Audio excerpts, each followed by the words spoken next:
એ જો આને ટેબલ પંખો કહેવાય. હવે આ ક્યાં ટેબલ પંખો છે? પણ તોય આને ટેબલ પંખો કહેવાય. પણ ટેબલ તો છે નહીં, ખાલી પંખો છે.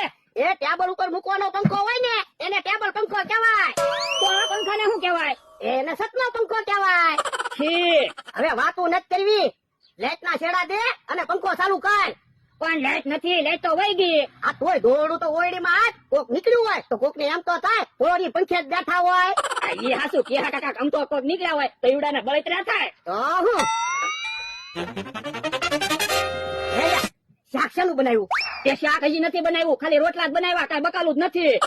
પણ ગામ માંથી ગાંઠિયા લઈ આવાય ને ફટાફટ શાક તો થઈ જાય. પણ મારી પાસે પૈસા નથી, પૈસા લાવો. હે? ખિસ્સામાં પૈસા નથી? પૈસા ક્યાંક પડી જશે. હે? ક્યાંક ઓયડીમાં તમે મૂક્યા હશે પૈસા. ના ના લ્યા, ઓલી વાડીએ ગયો ત્યારે તો ખિસ્સામાં પૈસા હતા. કેટલા પૈસા હતા ભોળા દાદા? ઈ ખબર ના, 7-8 હજાર રૂપિયા હશે.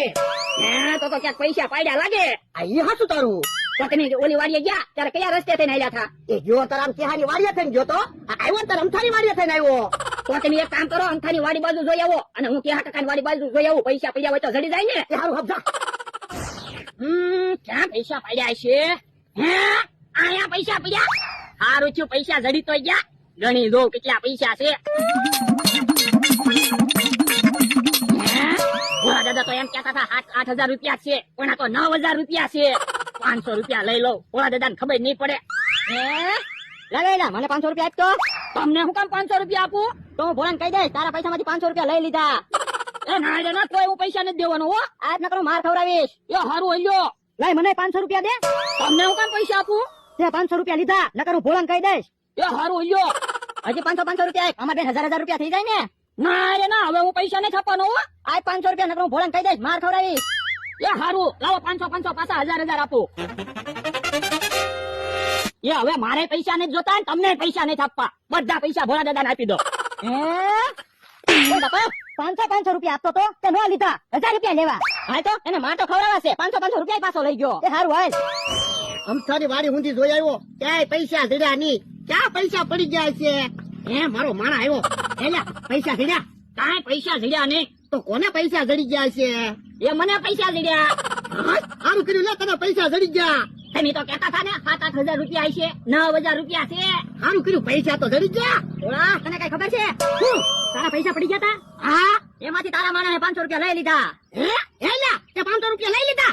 ના રે ના, મેં કાંઈ પૈસા નથી લીધા હો. તો કેવણ જમરૂક તો કે છે ને.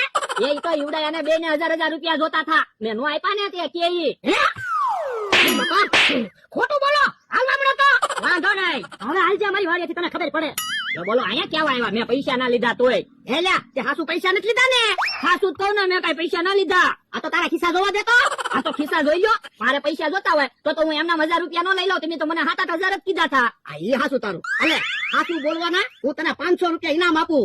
હે, 500 રૂપિયા મારા? હા તો આજ મારે તમને નાસ્તો કરાવવો છે. આ તે વાંધો ને લે. એ હારો. યો બોલો, નાસ્તો મગાવ્યો ને આવ્યા? બેઠા છે ને? હા બેઠો. તમે શું આવ્યા?